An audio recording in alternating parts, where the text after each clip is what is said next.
So Rick Hanson is a very well-known author. He's written over 7 books, I think, at this point. Just 7. Just 7. Okay, well, 7's enough. More than I've written. He's written more books than me, including classics like The Buddha's Brain, Hardwiring Happiness, Neurodharma, Mother Nurture, Making Great Relationships, Resilient, Just One Thing. And so his books have sold over 1 million copies just in English alone, or have been published in many languages around the world. He's very well known. He's on lots of podcasts. He's been interviewed in the media many times.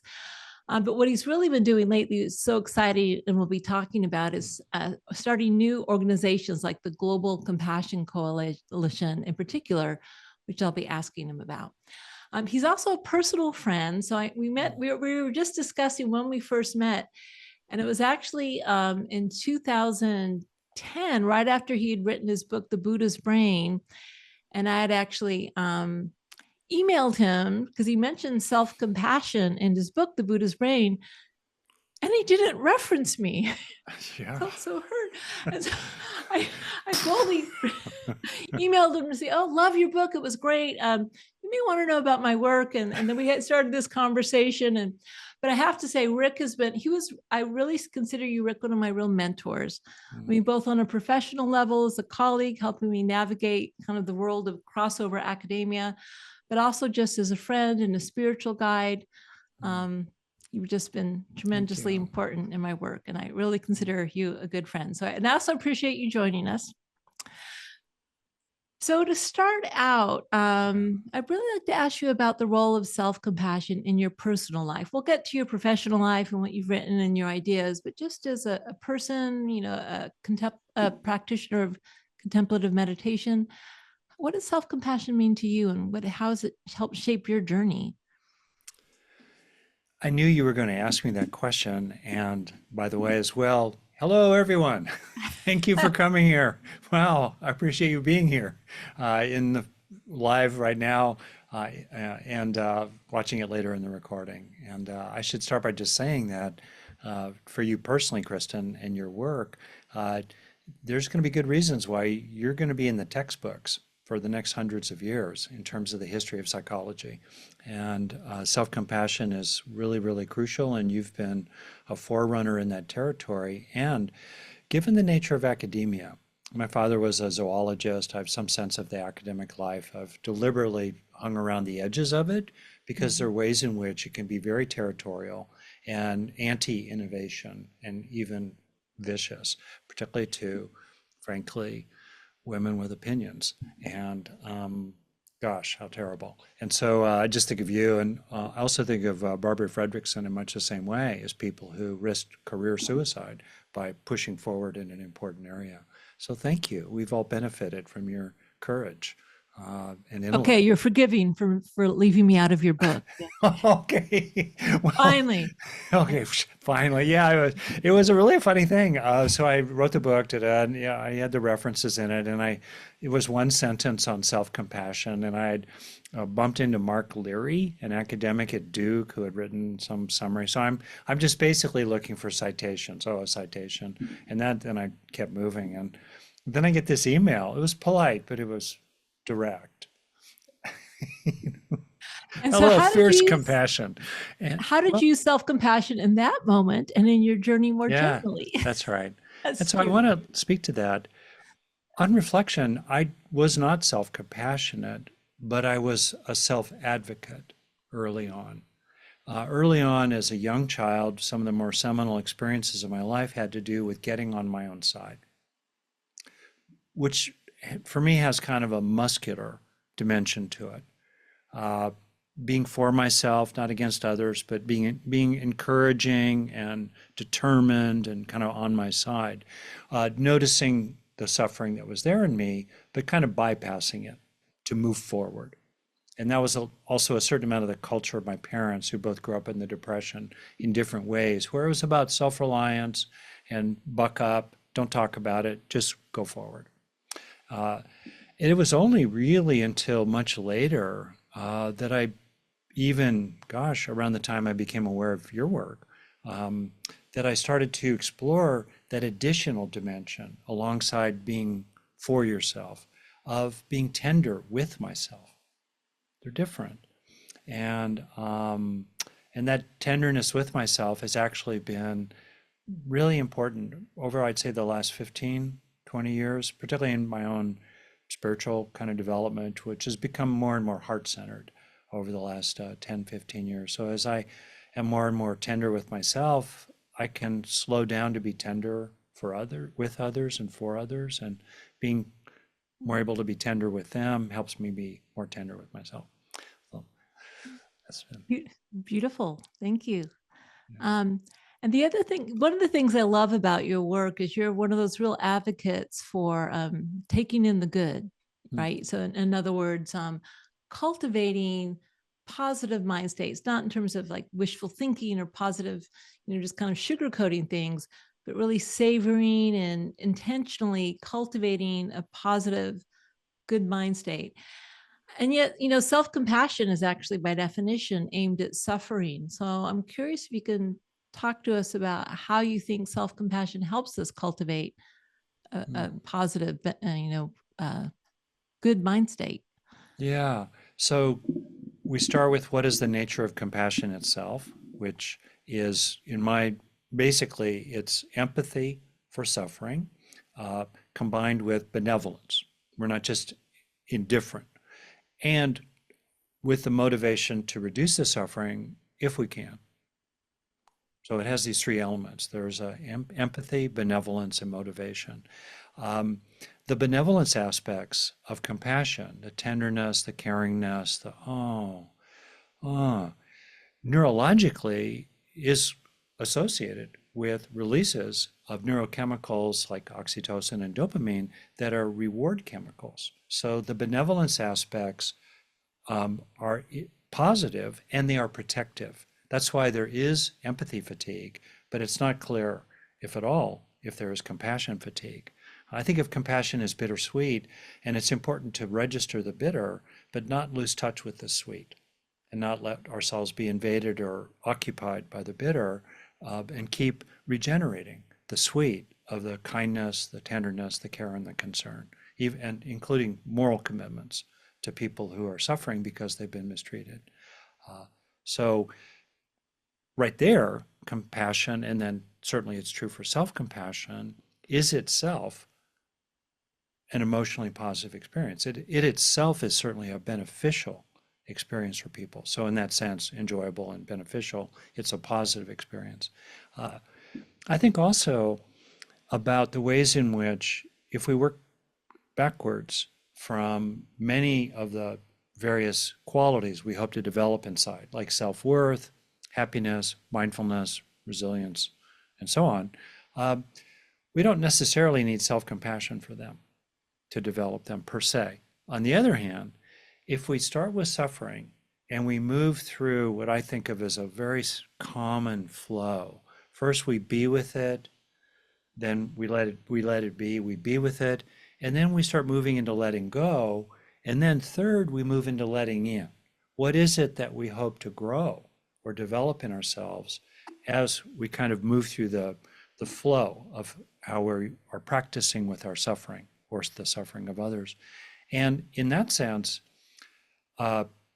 if, for example, we're letting go of anxiety, so we start with anxiety, let's say we're worried about something or we're mad about something.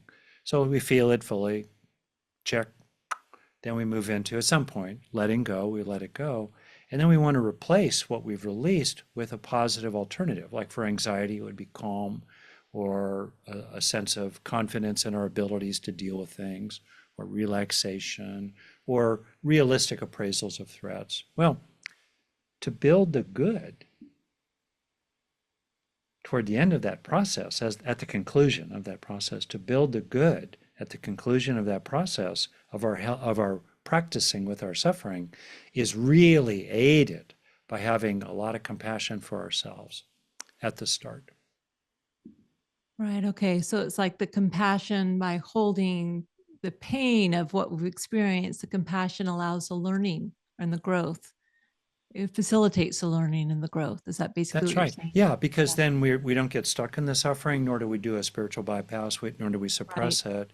Yeah, and inherent in self-compassion is that allyship to yourself, which Right. then leads us into, wow, this really has hurt. This has really sucked. Have compassion for myself, maybe also with that kind of muscular being on our own side.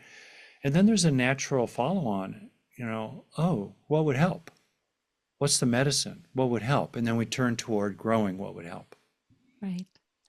Beautiful. Uh, and then the other thing that you're well known for is, your understanding of neuroplasticity. You wrote the book, The Buddhist Brain. And, a lot of people, especially as part of this community, were interested in learning not only to have one-time experience of self-compassion, but how to make it a trait, how to Yeah, how to make that a habit, and how yeah, to lay down the neural pathways so that self-compassion is a habitual response. And yeah. I'm wondering if you have any insights into that. Well, number one, I have an insight that it's a really important question because the Okay. dirty little secret is that in most trainings and most therapies, our beneficial experiences wash through the brain like water through a sieve. Meanwhile, it has a negativity bias that I describe as like Velcro for bad experiences and Teflon for good ones. So the good ones get privileged and stuck. So it's really important to foreground this question of how do you grow the good that lasts, right? How do you grow the good that lasts? Especially like with COVID, people I think when the music was playing, they were having good experiences, but when the familiar props fell away, and that can happen in a person's life if they lose their job, or the children leave home, or their partner gets sick or leaves them, what's inside you when you're no longer being shored up by your various activities and relationships and resources around you. What happens when they fall away? Well, it's what you've grown inside that lasts. That's with you. So it's a really important question. First point. Second, the how of it is really easy. It involves two steps, but people usually forget the second one. The neurological basis for developing compassion is more a trait, almost like a mood, or it's sort of woven into the wallpaper of your mind. It's kind of maybe in the background, or it's also really accessible within seconds. If you do start to suffer, you do feel bad or get hurt or upset, you're dealing with something. Okay, to grow that trait is a two-step process that starts with having an experience of it. So read Kristin's books, listen to Kristin talk, buy her meditations. Great, great, great. Fine. Now you're having an experience of it. You're getting that song playing in the inner iPod. The necessary second step is for the recorder to convert that passing activation neurologically into some lasting change in the brain. That's the necessary second step. And you can facilitate that second step in lots of easy ways. Number one, stay with the experience for a breath or longer. There's a saying, neurons that fire together can wire together. The longer they fire together, the duration of the experience, research shows, increase the learning, the growth, the lasting gain. Feel it in your body. I think for some people, self-compassion may start cognitively, conceptually. Okay, that's where you start. Don't let that be where you end. Feel it. Put your hand on your heart, hand on your cheek. You're awesome at drawing people into that experience. Okay, now it's somatic. That's going to increase neuroplastic change. A third easy one is to highlight what's rewarding about it. Because again, as we track what is rewarding, like what's meaningful or enjoyable, like being compassionate to yourself, say, what's meaningful about this? Given the fact that I grew up in a family where my parents were loving, they were never compassionate. It was a traditional authoritarian kind of a fault finding, criticizing for your good kind of environment. Wow. For me now to be self-compassionate, this is really meaningful. I'm not used to doing this. Plus, I'm a dude. I didn't get raised that way or whatever. And then also it's enjoyable. It feels good. There's the sweet with it. Yeah. So those three things, make last for a breath or longer, feel it in your body, be aware of what is rewarding about it, That all takes 5, 10 seconds at the most, typically. You can do it longer. But any single time you do that, you are going to be engaging processes of neuroplastic change. And then if you do it, once a day, 10 seconds once a day, or a few times a day, and then day after day after day, you really do start to feel like you are changing inside. And that's the process. This two-step process: activation, installation, um, you know, experiencing and learning. That's the fundamental process. And so just to carry on from this, because it's really a really interesting point. So if you do a practice, maybe one of my guided practices or something else, or you read an exercise, so you have the experience, and repeating that, of course, helps. But would you suggest maybe someone doing a little journaling about why this is meaningful to me? Or when you talk about, maybe you talk a lot about savoring, maybe you put your hand on your heart and you feel how it helps, but maybe taking that extra pause to say, yeah, and it actually feels really good. Yeah, that's That right. will actually help encode it neurologically. That's right. That's exactly. You're making it increasingly Uh-huh. meaningful. There's a term called depth of processing. You're processing more deeply. Right. Journaling is really good because it's extending the duration of the experience. It's also increasing meaning, and you're often aware of what's valuable to you in it. These are how can I put it? So in published paper, which you might include if you want, or people can look it up, Learning to Learn from Positive Experiences.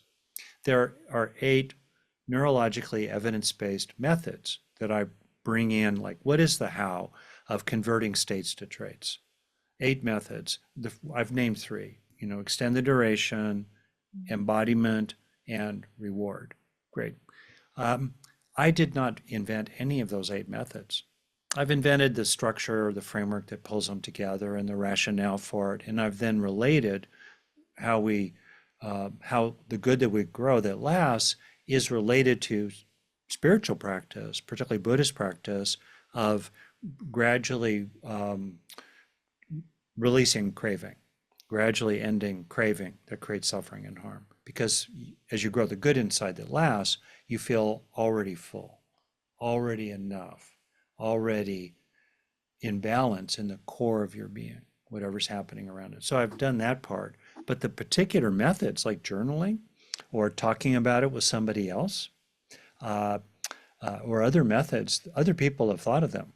I did not invent the methods, but to me, I really have banged the drum about how important it is to actually use them, to steepen your growth curve. And if you're a teacher, to increase the rate of response to your therapies, your coaching, or your trainings, or your books. Yeah, no, that's beautiful. I really love that, especially this idea that self-compassion practice not only alleviates suffering, it gives us satisfaction. It's like that is the happiness we seek. We often looking Oh, for yeah. it outside of us or in experiences, but we can actually find it inside through this just understanding why is this meaningful. Yeah. Yeah. Okay, I also want to talk to you about this just great new organization you founded, the Global Mm. Compassion Coalition. It's been going for 1 year now, 2 Yeah, years now. we're in our second year, so we're a Wow. baby, but still we're Yeah. kind of So sturdy. We're moving around already. tell us about it, Well, thank and you. who's involved and why you're so Yeah. excited about, and also what drove you to do this, take on Oh, this yeah. big, huge I challenge at know. your I age. thought You I would didn't have to. retire. I know. Yeah. So, That's sweet, your interest. Well, you were one of our founding supporters, and the fact that you thought it was a good idea early on, because you are one of the leading figures in the world in the compassion territory. So the fact that you thought it was worthy of your support was very meaningful. The basic idea is that to solve the world's problems, we need to come together in new kinds of ways at scale that cross national boundaries, racial boundaries, gender boundaries, transgender, and all the rest of that, to basically be big enough to be strong enough to start driving long overdue systemic change. So that's the incredibly ambitious, wildly ambitious idea that we need to create frames in which more and more effective coalitions can come together for the common good in ways that were like humans lived together for 97% of the 300,000 years that we've walked this earth, in small bands, grounded, as scientists have shown, in caring and sharing, compassion and justice as a mode of organizing social life inside the band. Between bands, the more primitive holding and controlling strategy that's found in all other primate species was enacted, often violently.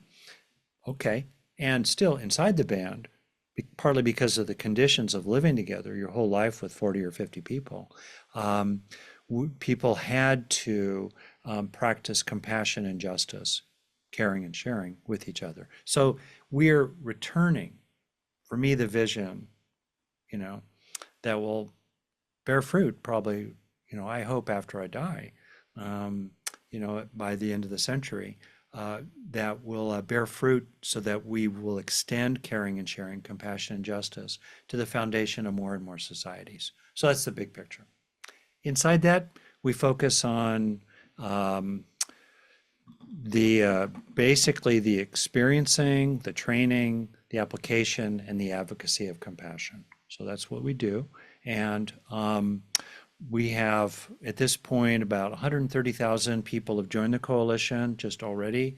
We have nearly 1,000 sort of VIP founding supporters and founding organizations, and we're just really starting to grow. And we're already beginning to catalyze certain projects that are applications of compassion and action that are, beginning to take root. One of them is to encourage secular mindfulness training centers, which focus on mindfulness training typically in a more individualistic kind of way, to actually explicitly embed it in a pro-social context, a compassionate context, both in terms of its purposes and how it's trained and how it's used. So that would be an example of one of the many things that are developing here. People can learn more, globalcompassioncoalition.org. It's free to join. Our website is like a Wikipedia of compassion at this point. Basically, we're creating a nonprofit organization that's a global hub of compassion-related resources with an associated vibrant, dynamic, unruly, exciting coalition around it that together can help to drive long overdue systemic change. Right. And you are involved a little bit in politics, or trying to, are you doing that, or was that just an idea you had? Or are you trying to I can actually speak to that. Yeah, I'll speak to that. Because that seems like such a amazing, yeah. daunting goal. Oh, that's interesting. Yeah. Well, very briefly, the ultimate prize is civil society. By civil society, that does not mean tone policing and being unable to say what you really feel. It means rule of law, pluralism, respect for human rights, protecting the vulnerable, regulating abuses of power and wealth. That's civil society. And you can see that we're transitioning from Game of Thrones. In the last couple hundred years, parts of the world are transitioning from a Game of Thrones social structure, even though probably 80% of the world lives in not any kind of functioning democracy. But that's the prize. We're moving in that direction. So how do you promote civil society? It's through what's called civic engagement. Ordinary citizens coming together to promote, like a parent-teacher association, or to get a stop sign outside a kid's school, or, in countries that have elections, actually register, get informed, and vote. And so one of the ways that people like you and I and organizations like the Greater Good Science Center at UC Berkeley, kind of my home place, that have to be nonpartisan, can support pro-social policies is by increasing voter turnout. Because as voter turnout increases, usually more pro-social candidates get elected who pass more pro-social, in other words, compassionate policies and laws. So I've initiated the Heal Democracy network in America as the beginning of a model for what other countries can do in the world So on the Global Compassion Coalition website, over the next month, we're going to be listing country-specific resources for civic engagement that look different in Vietnam, Yeah. or than they do, or in Saudi Arabia, or in Finland or Canada. Uh, our resources for civic engagement will look different in Hong Kong. I saw someone who's from Hong Kong. That will look different, and that's okay. So we're doing that. And the idea in America that's kind of clever, I think, I thought of it, is the idea that influencers with big megaphones, email lists, there are people who have podcasts, 1 million people listen to each episode. Wow. If influencers in the wellness space broadly, okay, who care about individual health and well-being, if they realize, wow, increasing civil society, increasing pro-social candidates and laws, that's good for individual well-being. So it's legitimate and nonpartisan for me as a coach, a teacher, a trainer, or a nonprofit organization that cares about individual health and well-being. It's okay for me to encourage people to register, get informed, and actually vote, especially this November election, which is a crucial turning point in American history. So that's the basic idea. And then you can apply that model to other places as well. Yeah, I love that. My latest work is about fierce self-compassion, Yeah. taking action to alleviate suffering. And I just love the fact that you're saying to people maybe in the wellness space, it's not enough for individuals to cultivate well-being. We Yes. need to really help the whole collective in order to truly Yeah. be compassionate. Yeah, and a very clever way to do that is to encourage civic engagement. The sense of get off the sidelines, mobilize, take the power you do have, and have a sense that you have a role in the common good. And like, what is compassion about? It's about expanding the circle of us. And one of the best ways to do that is to, mail in your ballot or take half an hour to get to the polling place and do your bit. How you vote's up to you, but that you vote, I really encourage. So. Great. Okay. Well, thank you so much, Rick.